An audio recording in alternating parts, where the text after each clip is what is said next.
E aí, pessoal? Eu tava vendo agora no Plantão Brasil, que é até bom pra vocês lá ver o vídeo, porque ele explica bem direitinho. O governador do Distrito Federal lá botou 100 anos de sigilo nas investigação contra o filho mais novo lá do Bolsonaro. Aquele tráfico de influência, aquela história que ele ganhou o carro lá e tal, que marcava reuniões com os empresários lá. Teve um que ganhou 1 milhão para fazer 4 vídeos, uma agência lá. E tudo intermediada pelo filho, né, mais novo e tal. 1 milhão para fazer 4 vídeos. Tem que ser os vídeos, né? Enfim. Daí eles botam 100 anos de sigilo, porque ele não deve nada, né? Ele é muito honesto, então tem que ter 100 anos de sigilo. Porque ele sabe o gado que toca. É isso que eu digo, ele sabe o gado que toca. Os que sabem que esse governo é corrupto, eles não se aproveitam disso. E os que não sabem é que vai levando que dão esses 30 ainda por cento de voto para esse cara. 100 anos de sigilo porque é honesto. Aí, imagina se eles não fossem honestos, quantos anos iam ter. Essas coisas da política brasileira que, se nós tivéssemos imprensa, não aconteceria, mas o problema é que a nossa imprensa ela ganha com isso, então ela não vai abordar isso, ela vai mostrar, tipo que ela mostrou o Aécio lá pedindo dinheiro pro JBS uma vez só, no Jornal Nacional. Pô, não fala mais, aí esquece, não tem isso aí não. Agora, a novelinha de um apartamento penhorado na Caixa em nome da OAS durou 2, 3 anos, e todo dia, de manhã, de tarde, de noite, à meia-noite, em todos os jornais. Daí fica parecendo que nós somos os caras mais malvados do mundo, né? Só que é exatamente o contrário. Só que se a informação não chega com qualidade, não chega truncada, esse povo não vai acordar. E não vai acordar, sabe por quê? Porque nós perdemos tanto, nós caímos tanto, nós ficamos mais pobres. Só que vocês não têm essa noção. Eu tinha que brigar com os caras por causa do dólar.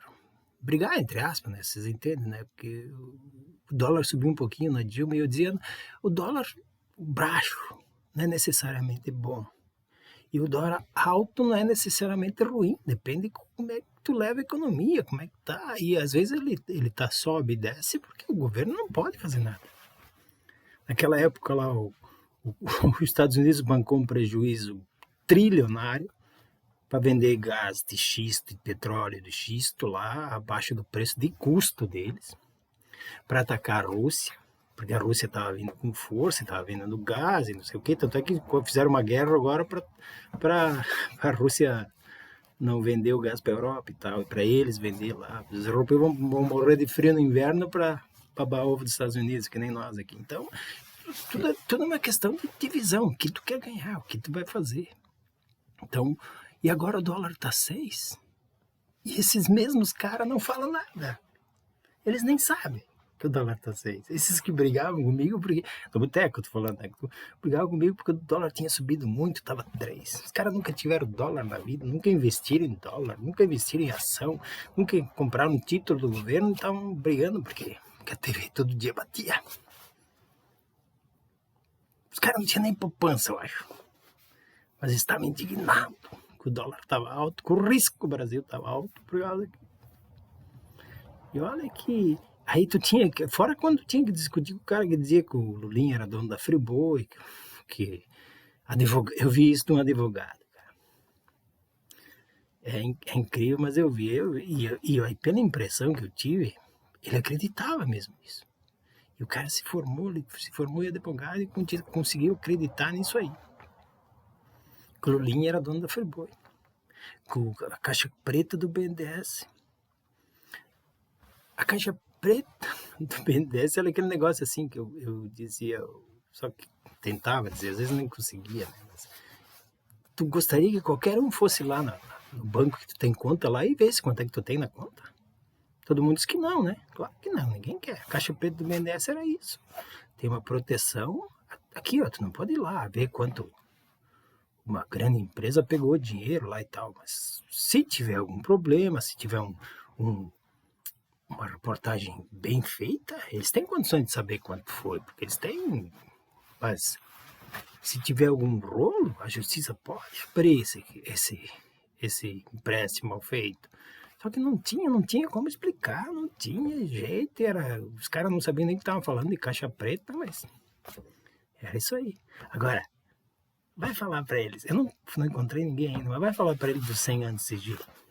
Por que um cara honesto precisa de 100 anos de sigilo? É segurança nacional? É a reunião do filho mais novo do presidente que estava trabalhando como lobista, é segurança nacional? Nem no mundo bolsonarista isso pode ser, mas vamos deixar assim, porque vai saber o que passa na cabeça da gente. Abraço.